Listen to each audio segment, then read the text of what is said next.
A murder investigation is underway in Alice Springs after a man was stabbed to death overnight.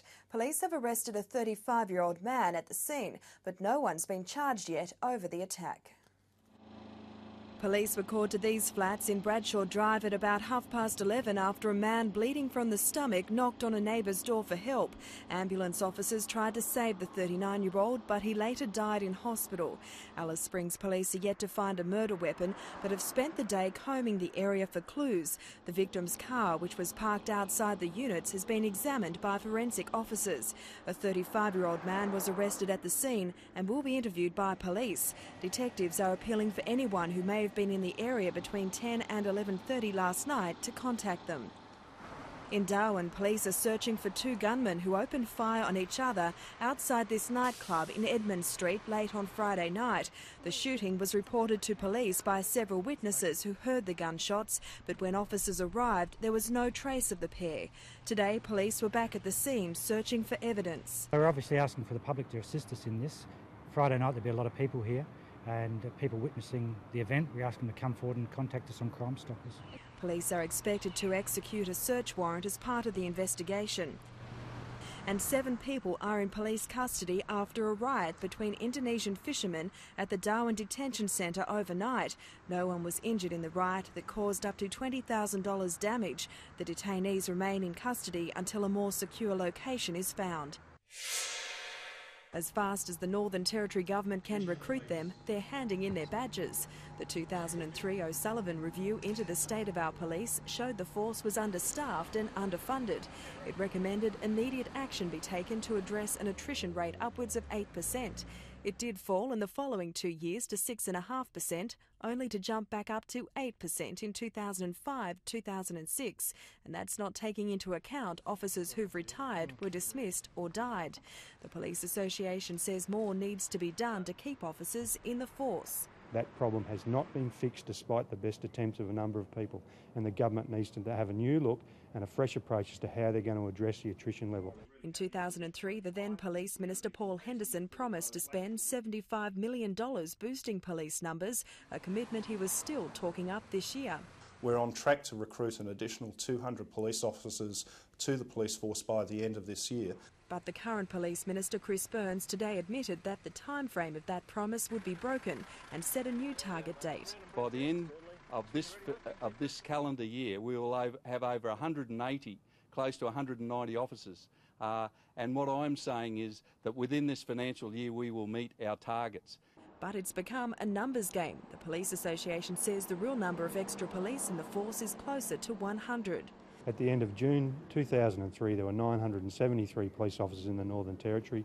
The annual report that has just been released indicates at the end of June 2006 there were 1,080 police. Quite clearly that is not an increase of 200. The Police Minister insists there are a lot more police on the beat now than when the O'Sullivan review began. Kylie Simmonds, ABC News. Tennant Creek has long struggled to find police officers willing to work in the town. Just last month, an SOS went out asking for constables willing to work temporarily until 3 new graduates arrived. But the problem isn't confined to the junior ranks, with the force also unable to fill several vacancies for sergeants. As a result, 8 sergeants from Darwin and Alice Springs have been selected for forced transfers. 3 will be sent to Tennant Creek, while a 4th will be posted to Yuendumu. The decision has angered the police union, which says it's unfair on members with families. The majority of them have spouses who are working either in the police force or in other professional occupations, and quite simply it'll completely destroy or potentially harm their careers. It will also have an impact on their children. Vince Kelly says while he sympathises with the Commissioner's position, there are other options. Our view is that the Commissioner should be looking at shorter term periods of service in Tennant Creek, such as 3 or 6 months.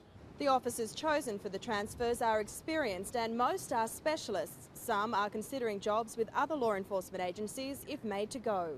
Police Commissioner Paul White has hired a consultant to look at how to recruit more officers to remote locations. He's waiting for the results of a survey asking officers what discourages them from applying for remote positions and to list potential incentives. The Commissioner was unavailable to comment today, but in a statement said the transfer system is only used as a last resort and it's up to a panel to consider individual issues such as family commitments. Kylie Simmonds, ABC News. This plane landed at Darwin International Airport from Dili this morning carrying precious cargo. Held tightly in her mother's arms and weighing less than 2 kilograms, baby Maria is in need of life-saving surgery. When my baby was born, she was fine, but after a month, she began coughing. Laurencia Suarez took Maria to a clinic in Dili where the 2-month-old was diagnosed with a hole in her heart. Without what's considered routine surgery here in Australia, baby Maria would probably die in East Timor because doctors don't have the equipment or expertise to save her.